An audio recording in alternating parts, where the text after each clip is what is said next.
Hello friends, मैं हूं सन्मय प्रकाश और आप देख रहे हैं यूट्यूब चैनल सरकारी जॉब न्यूज़। आपका स्वागत है करंट अफेयर्स वीडियो में। और यहां इस वीडियो में जो सबसे इम्पॉर्टेंट टॉपिक है वो बिहार की जाति आधारित गणना है। अंग्रेजी में कहेंगे इसे कास्ट बेस्ड सर्वे, यहाँ सेंसस नहीं कहेंगे, ठीक है। तो ये बहुत महत्वपूर्ण है और कुछ अखबारों ने तो यहाँ तक लिखा है कि भारत की राजनीति में भूचाल आया है इसकी वजह से, और इसका असर भारत के बहुत सारे इलाकों में देखने को मिलेगा। तो इस पर तमाम एग्जामिनेशन के लिए एमसीक्यू है, डिटेल्स है, अच्छे खासे ढंग से बताया मैंने, देखिए पूरा। इसके अलावा भी कुछ और क्वेश्चंस हैं, टॉपिक है अलग अलग टॉपिक पे, वो भी आपको बताएंगे। थोड़ा लंबा वीडियो है और ढेर सारे क्वेश्चन हैं, 10 से ज़्यादा क्वेश्चन है, ठीक है। तो शुरू करते हैं दोस्तों। और हाँ, एक इन्फॉर्मेशन कि 69th बीपीएससी का एग्जामिनेशन हुआ था 30 सितंबर को, और उसमें करंट अफेयर्स के 34 क्वेश्चन आए, उसमें से 30 क्वेश्चन जो हमने बताए थे वो सब टकराए हैं। तो ये वीडियो है, उसमें पूरी समीक्षा है, पूरा एनालिसिस किया गया है करंट अफेयर्स के किस तरह के क्वेश्चन आए हैं, उसका आंसर क्या होगा, और साथ में मैंने वीडियो भी दिया है जो मैंने उन क्वेश्चन के बारे में पहले पढ़ा चुका था, मैं बता चुका था मैं, ओके।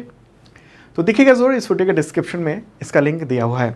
चलिए शुरू करते हैं और क्वेश्चन लेते हैं महत्वपूर्ण। जाति आधारित गणना के आंकड़े जारी करने वाला देश का पहला राज्य कौन है? आंसर होगा बिहार। बिहार ने ये आंकड़े जारी कर दिए हैं। बिहार सरकार के डेवलपमेंट कमीशन है विवेक सिंह, तो उन्होंने ही 2 अक्टूबर को ये आंकड़े जारी किए हैं। और ये देखिए फोटोग्राफ जब जारी किया गया, बिहार जाति आधारित गणना ये है। और इस सर्वे के लिए बिहार विधानसभा ने 2019 में ही सर्वसम्मति से प्रस्ताव पारित किया था। उसके बाद फिर मंत्रिपरिषद ने पारित किया था, और फिर अभी 2023 में 2 पार्ट में ये सर्वे हुआ है, पूरा सर्वेक्षण हुआ है।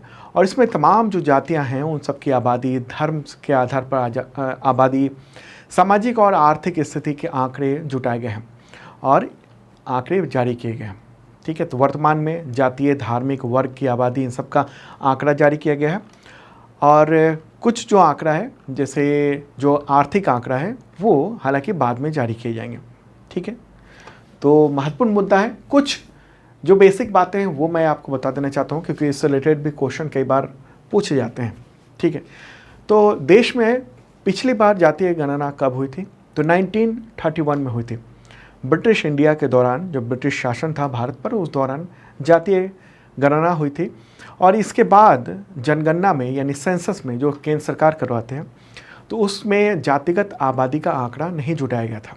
हालांकि जब बहुत ज़्यादा डिमांड हुआ तो 2011 की बात है, जब socio economic and caste census यानी SECC वो हुई थी। और लेकिन उसमें अंतर है, जैसे जो सेंसस है यानी जनगणना है वो भारतीय आबादी को दर्शाता है, जबकि SECC यानी socio economic and caste census जो हुआ था उसमें केवल सामाजिक और आर्थिक स्थिति का पैमाना नापना था। लेकिन हुआ यूँ कि जो रिपोर्ट आई केंद्र सरकार के पास, तो उसके बाद केंद्र सरकार ने उसका डेटा पब्लिश नहीं किया, हालांकि आर्थिक डेटा जारी किया गया था, ठीक है। और 2021 की जनगणना अभी तक हो नहीं पाई है, और 2 वजह हैं। एक तो ये भी वजह है कि तमाम दल ये डिमांड कर रहे हैं, जो विपक्षी दल है, कि उसमें जातीय आंकड़ा भी जुटाया जाए। और दूसरी बात ये कि कोविड-19 आया, उसकी वजह से डिले होता चला गया, और अभी तक वो डिले ही है, ठीक है। तो ये एक इम्पॉर्टेंट बात है। और कुछ पॉइंट आपको बताऊं कि जातीय गणना से क्या फ़ायदा होगा। देखिए, अलग अलग जातियों के लोगों का एजुकेशन, सोशल स्टेटस, राजनीतिक स्थिति, आर्थिक स्थिति, ये सब हालातों का पता चलेगा। और चूँकि अब जाति आधारित और समुदाय आधारित जो है तमाम सारी नीतियाँ आती हैं, रिजर्वेशन भी है, तो इससे सही पॉलिसी का अंदाज़ा लग पाएगा। देखिए, हुआ ये कि 1980 में जब मंडल कमीशन को उसके सामने जिम्मेदारी थी कि वो OBC को लेकर कुछ रिकमेंडेशन दे, तो उसके सामने बड़ी समस्या यही आई कि उसके आसपास कोई भी OBC का डेटा नहीं था, क्योंकि आखिरी बार जातिगत जनगणना जो हुई थी, सेंसस, वो 1931 में हुई थी। और इसके अनुसार OBC यानी अन्य पिछड़ा वर्ग, उसकी आबादी देश में 52% थी। तब मंडल कमीशन ने 1931 के जनगणना के आधार पर अपनी रिपोर्ट जो है ना सरकार को दी और उसी के आधार पर देश में ओबीसी को शैक्षणिक और सरकारी नौकरियों में 27% का आरक्षण लागू किया गया था। ठीक है, और एक तो आरक्षण की बात है, ये साथ में बहुत सारी सामाजिक और आर्थिक नीति है जो कि इस आंकड़े से प्रभावित होती है। ठीक है, तो बेसिक बातें मैंने आपको बताई। अब एक एक करके क्वेश्चन लेंगे और फिर बताते हैं आगे। ठीक है, तमाम जो भी आंकड़े हैं एक एक आंकड़ा वो बताएंगे। ये बहुत ही इंपॉर्टेंट है आपके तमाम एग्जामिनेशंस के लिए। ठीक है, और भारत की राजनीति पर क्या असर होगा वो भी आगे बताएंगे। तो अगला क्वेश्चन लेते हैं। क्वेश्चन होगा, बिहार जाति आधारित गणना के अनुसार राज्य की कुल आबादी कितनी है? टोटल आबादी कितनी है? आंसर होगा इसका 13.7 करोड़। कितना कहेंगे हम? 13,07,25,310 इतनी आबादी है। और आप पूछेंगे कि 2011 में कितनी आबादी थी? जो 2011 की जो जनगणना हुई थी, सेंसस हुआ था लास्ट में, तो वो 10,40,00,000 थे। तो वो बढ़कर अब 13,07,00,000 आबादी हो गई है। ओके, ये डेटा आप देख रहे हैं। चलिए आगे बढ़ते हैं, अगला क्वेश्चन लेते हैं। बिहार जाति आधारित गणना के अनुसार हिंदू धर्म की आबादी राज्य में कितने प्रतिशत है? बिहार में कितने प्रतिशत हिंदू हैं? आंसर होगा 81.99%। कितना? 81.99%। और अगर आप पूछेंगे कि संख्या कितनी है, एग्जैक्ट संख्या कितनी है, तो 10,71,00,000 ये संख्या है हिंदुओं की वहाँ पर बिहार में। अगला क्वेश्चन होगा, बिहार जाति आधारित गणना के अनुसार राज्य की आबादी का कितना प्रतिशत इस्लाम धर्म की आबादी है? उतने आबादी है। ठीक है, इस्लाम धर्म की कितनी आबादी है, ये क्वेश्चन हो जाता है। तो आंसर होगा इसका 17.7%। ठीक है, अगर आप पूछेंगे कि संख्या बताइए कितनी है, तो 2,31,00,000 इस्लाम धर्म मानने वाले लोग हैं। और अब देख लेते हैं कि किस धर्म की कितनी आबादी है, परसेंटेज क्या है, ये पूरा लिस्ट आप देख रहे हैं। जैसे हिंदू 81.99% है और आबादी जो है 10,71,00,000। इस्लाम 17.7% आबादी है और एग्जैक्ट अगर काउंटिंग में कहेंगे तो 2,31,00,000। ईसाई 0.057% और एग्जैक्ट आंकड़ा है 75,238। सिख की आबादी 0.011% है और एग्जैक्ट आबादी 14,753 है। बौद्ध की आबादी बिहार में 0.085% है जो कि 1,11,201 हो जाती है, 1,11,201। जैन की आबादी 0.0096% है और वो आंकड़ा होता है 12,523। अन्य धर्म वो सब हैं 0.1274%, यानी 1,66,566, 1,66,566। और कुछ ऐसे भी लोग हैं जो किसी भी धर्म को नहीं मानते हैं। तो ऐसे कितने लोग हैं? 0.0016%, यानी 2,146, 2,146 लोग हैं जो किसी भी धर्म को नहीं मानते हैं। एक खास बात है। ओके, चलिए अब आगे बढ़ते हैं दोस्तों, अगला क्वेश्चन लेते हैं। और हाँ, जो भी मैं बता रहा हूँ ना, उसका PDF आपको मिल जाएगा पूरा डिटेल में। जैसे मैं बोल रहा हूँ वो सब PDF है, हिंदी और इंग्लिश दोनों लैंग्वेज में है। इस वीडियो के डिस्क्रिप्शन में चेक कर लेना। और एक मेंबरशिप प्लान भी है, अगर आप तमाम एग्जामिनेशन की तैयारी कर रहे हैं उसमें करंट अफेयर्स की, तो शानदार ये मेंबरशिप प्लान है और बहुत मामूली सी इसकी रकम देनी होगी आपको। प्राइस बहुत कम रखा गया आपको देखते हुए, स्टूडेंट की स्थिति को देखते हुए। और इसके ज़रिए यही मिलता है करंट अफेयर्स का PDF अगले 365 दिनों तक, यानी अगले 1 साल तक मिलेगा। Weekly, monthly, quarterly, yearly. और मॉक टेस्ट होगा, यानी daily mock test current affairs का, वीकली, मंथली, ईयरली। इसके अलावा तमाम एग्जामिनेशन के टेस्ट सीरीज़ हैं सभी सब्जेक्ट के।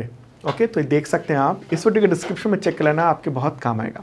चलिए अब आगे बढ़ते हैं दोस्तों, अगला क्वेश्चन लेते हैं।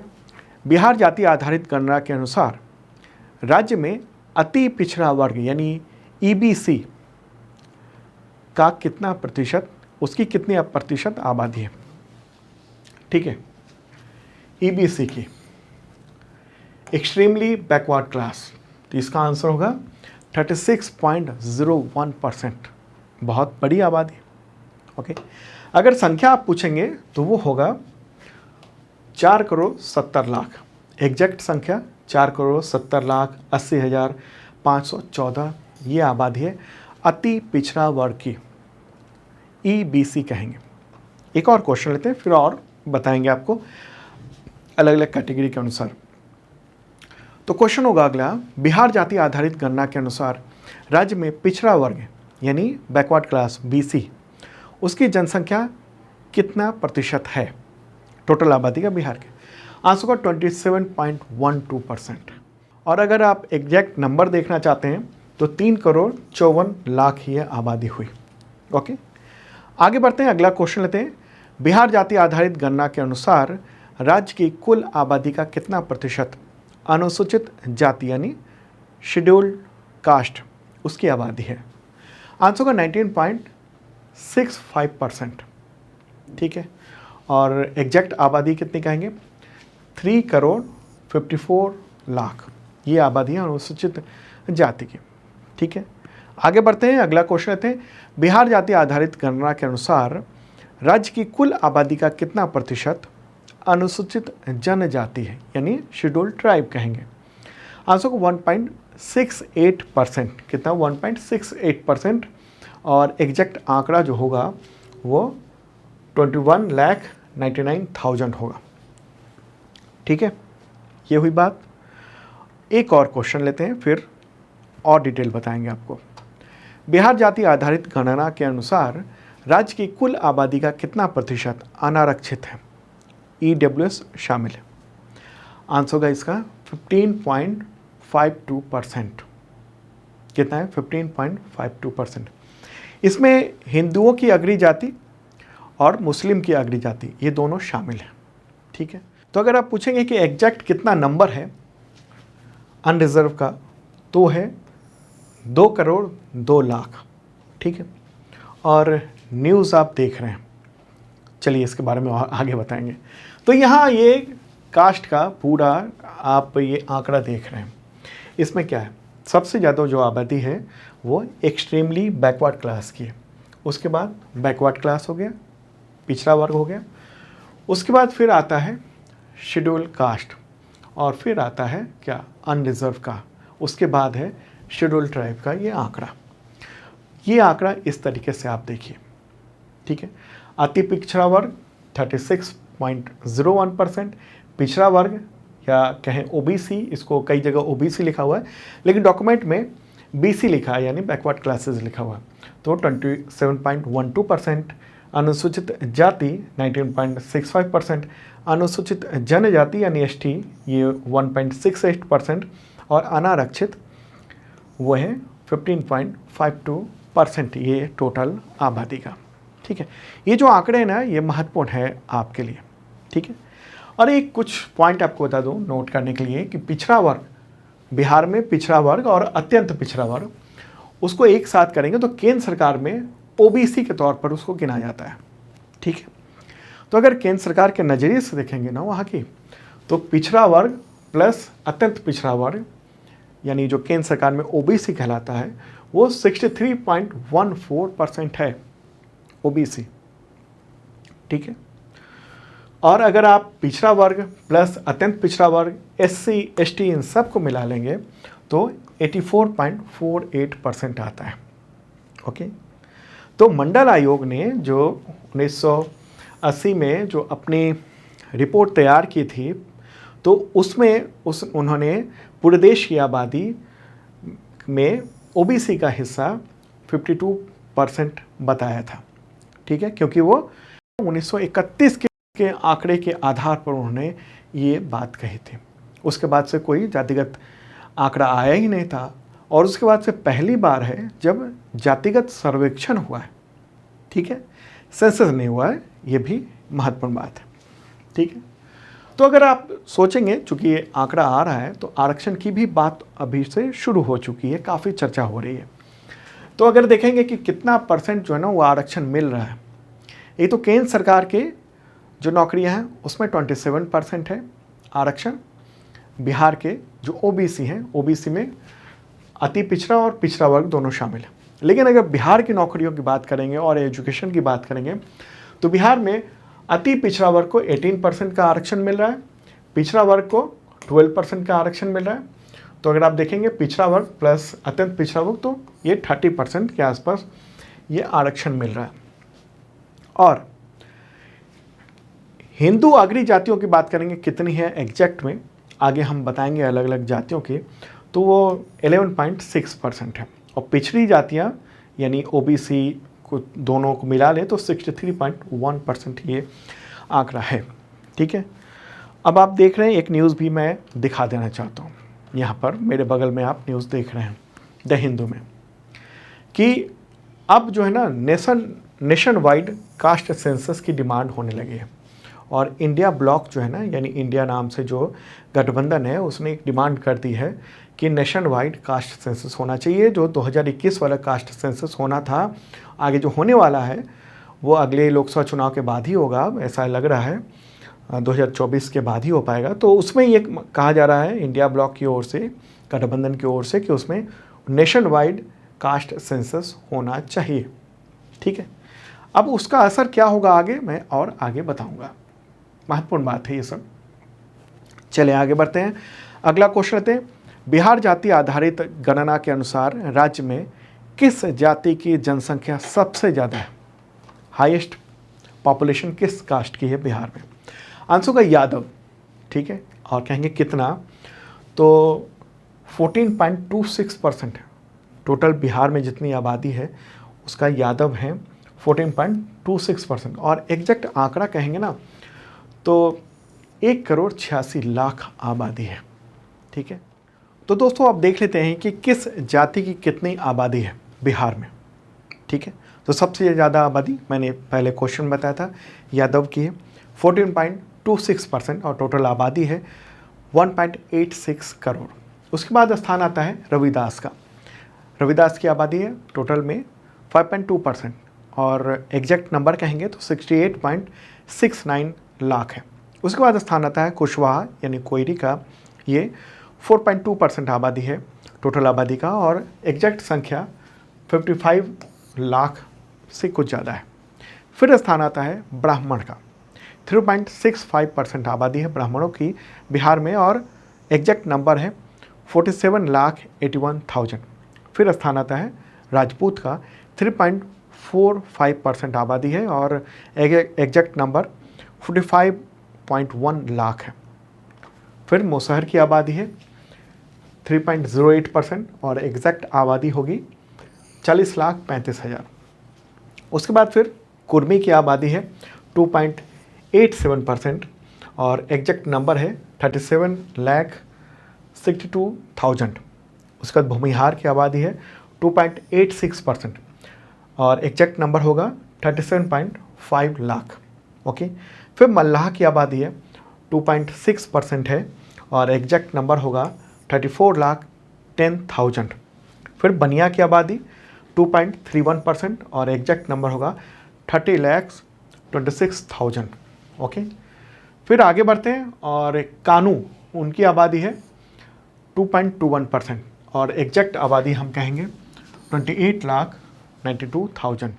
इसके बाद बात करते हैं पान सवासी पानर, इनकी आबादी है 1.7%, और ये 22,20,000 होगा।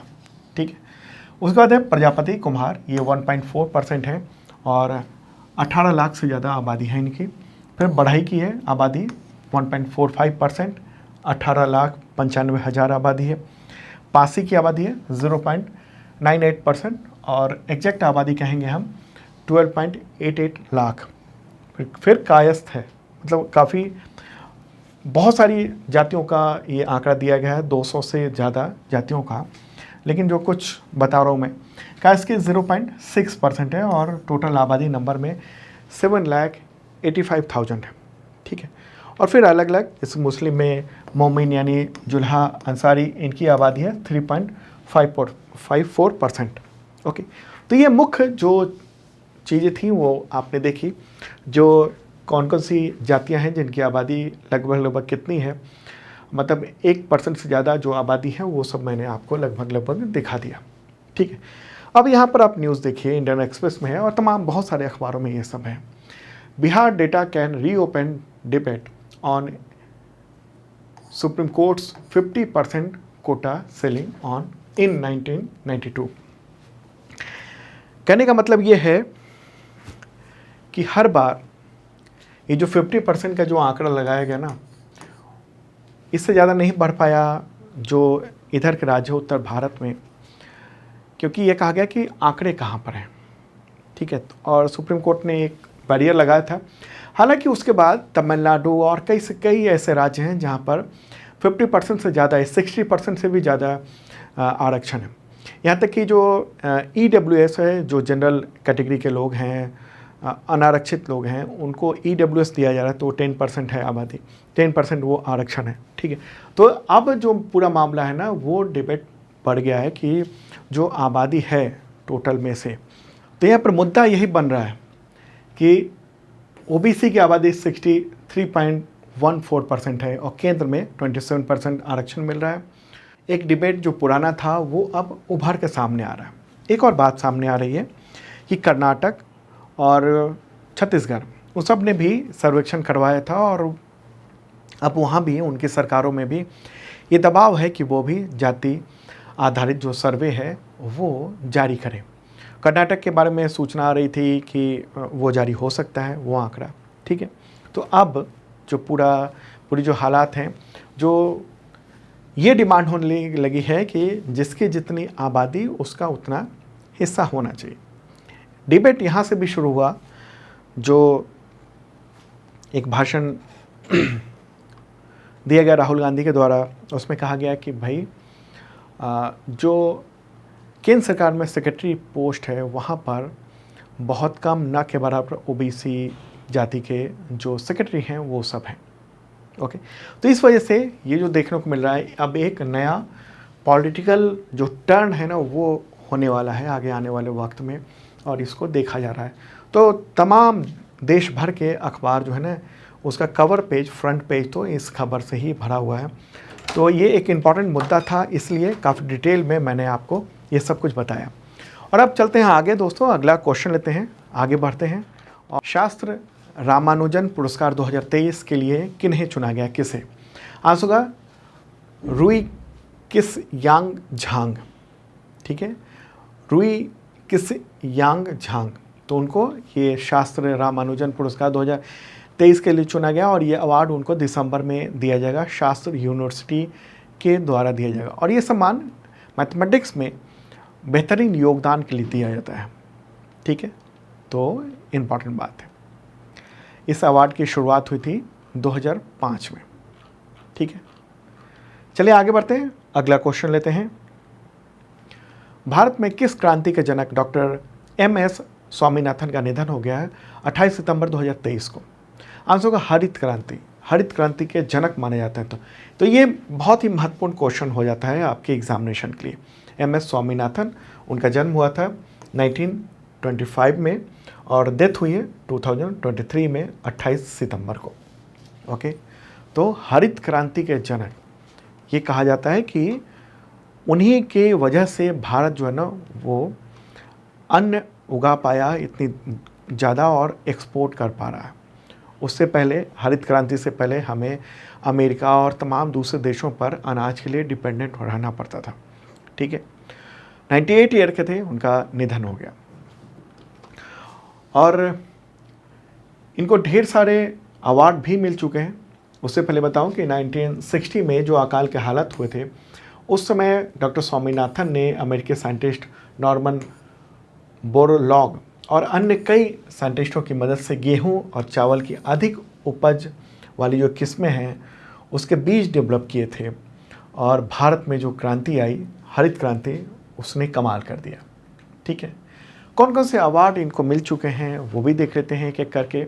जो अवार्ड हैं वो, जैसे 1965 में चेकोस्लोवाकिया एकेडमी ऑफ साइंसेस से मेडल मिला, 1967 में पद्मश्री अवार्ड मिला, 1971 में रेमन मैग्सेसे अवार्ड मिला, 1972 में पद्म भूषण अवार्ड मिला, 1986 में Albert Einstein world science award मिला है, 1987 में वर्ल्ड फूड सेफ्टी अवार्ड मिला इन्हें, 1989 में पद्म विभूषण अवार्ड भी मिला।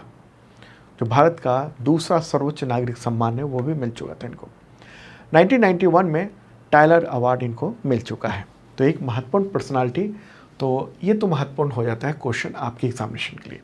क्वेश्चन होगा अगला, T20 इंटरनेशनल में सबसे ज़्यादा रन बनाने वाली टीम कौन बन गई है? रिकॉर्ड तोड़ दिया है दूसरे का। आंसर होगा नेपाल। ओके, तो देखिए न्यूज़ भी आप देख रहे हैं, 19वां जो एशियन गेम्स चल रहा है ना चीन में, हांगझाऊ में, तो वहाँ पर ये रिकॉर्ड बना है 27 सितंबर को। नेपाल ने मंगोलिया को हराया और मतलब रन कितने बनाए? 314 रन बनाए, और इसी के साथ 300 से अधिक रन बनाने वाली वो ऐसी पहली टीम बन गई है। ओके, तो ये देखिए आप, नंबर 1 हो गया है नेपाल और उसका स्कोर था 314 और 3 विकेट पर। दूसरे स्थान पर अफगानिस्तान है, 278 रन है, और तीसरे स्थान पर चेक रिपब्लिक 278 4 विकेट पर। ठीक है, तो ये जो सबसे बड़ा स्कोर बनाया है T20 इंटरनेशनल में। ओके, आगे बढ़ते हैं दोस्तों, अगला क्वेश्चन लेते हैं। 19वें एशियन गेम्स में नेपाल ने किस टीम को हराकर 273 रनों से हराकर T20 इंटरनेशनल में सबसे बड़ी जीत का वर्ल्ड रिकॉर्ड बनाया? आंसर होगा मंगोलिया। मंगोलिया को हराकर ये रिकॉर्ड बनाया है किसने? नेपाल ने। ठीक है, आगे बढ़ते हैं दोस्तों, अगला क्वेश्चन लेते हैं। T20 इंटरनेशनल में किस खिलाड़ी ने सबसे तेज हाफ सेंचुरी बनाकर भारतीय खिलाड़ी युवराज सिंह का रिकॉर्ड तोड़ दिया? आंसर होगा दीपेंद्र सिंह एरी। नेपाल के खिलाड़ी हैं, ये फोटोग्राफ है इनका। तो इन्होंने 12 गेंद में हाफ सेंचुरी बनाई और इस मैच में उन्होंने लगातार 6 छक्के भी लगाए हैं। ओके, तो ये रिकॉर्ड उन्होंने बनाया है 27 सितंबर को एशियन गेम्स के दौरान। अगला क्वेश्चन लेते हैं। T20 इंटरनेशनल में किस खिलाड़ी ने सबसे तेज सेंचुरी बनाकर रिकॉर्ड अपने नाम किया? आंसर होगा कुशल मल्लाह। ये नेपाल के खिलाड़ी हैं और रिकॉर्ड उन्होंने 27 सितंबर को एशियन गेम्स के दौरान बनाया। ठीक है, तो ये देख रहे हैं आप, कुशल मल्लाह वो नंबर 1 है नेपाल में। उसके बाद फिर दूसरे का स्थान आता है इसमें। ओके, सबसे तेज सेंचुरी बनाने का रिकॉर्ड है। अगला क्वेश्चन लेते हैं। किस राज्य सरकार ने सितंबर 2023 में मुख्यमंत्री निर्माण श्रमिक पेंशन योजना लॉन्च की? आंसर होगा छत्तीसगढ़। तो वहाँ के मुख्यमंत्री भूपेश बघेल ने ये लॉन्च किया है। कांग्रेस अध्यक्ष मल्लिकार्जुन खड़गे भी वहाँ पर मौजूद थे और दोनों ने ही इसको लॉन्च किया। इस योजना के तहत ये होगा 10 साल तक रजिस्टर्ड रहे और 60 वर्ष की आयु पूरा कर चुके जो निर्माण श्रमिक हैं, जो कंस्ट्रक्शन में काम करने वाले जो लेबर हैं, उनको जीवन भर 1500 रुपये प्रति माह पेंशन की सहायता दी जाएगी। आगे बढ़ते हैं। अगला क्वेश्चन, किस राज्य सरकार ने वायु प्रदूषण से लड़ने के लिए 15 पॉइंट विंटर एक्शन प्लान की घोषणा की, लॉन्च किया? आंसर होगा दिल्ली। दिल्ली के मुख्यमंत्री अरविंद केजरीवाल, तो उन्होंने 29 सितंबर को ये घोषणा की है। ठीक है, इसमें कई सारी चीज़ें हैं, जैसे पराली जलाने पर रोक है, वाहन प्रदूषण को कंट्रोल करना, खुले में जलाने पर रोक है, धूल प्रदूषण को नियंत्रित करना, इन सब के बारे में इसमें बात किया गया है। ठीक है, तो दोस्तों ये था इंपॉर्टेंट करंट अफेयर्स और कई सारे सवाल बचे हैं अभी, जैसे नोबेल प्राइज़ के बारे में अनाउंसमेंट हो चुका है। आरएनए को लेकर, आरएनए वैक्सीन को लेकर अवार्ड मिला है नोबेल प्राइज़ इस बार का, तो उसके बारे में बताएंगे डिटेल। कल का जो करंट अफेयर्स होगा उसमें कई और क्वेश्चन है, जैसे एक पड़ोसी देश है उसमें राष्ट्रपति बदल गए हैं, नया चुनाव हुआ है, उसके बारे में बताएंगे। तो कल का जो वीडियो होगा ना वो ज़रूर देखिएगा। ठीक है, ओके, अब मिलते हैं कल, बाय।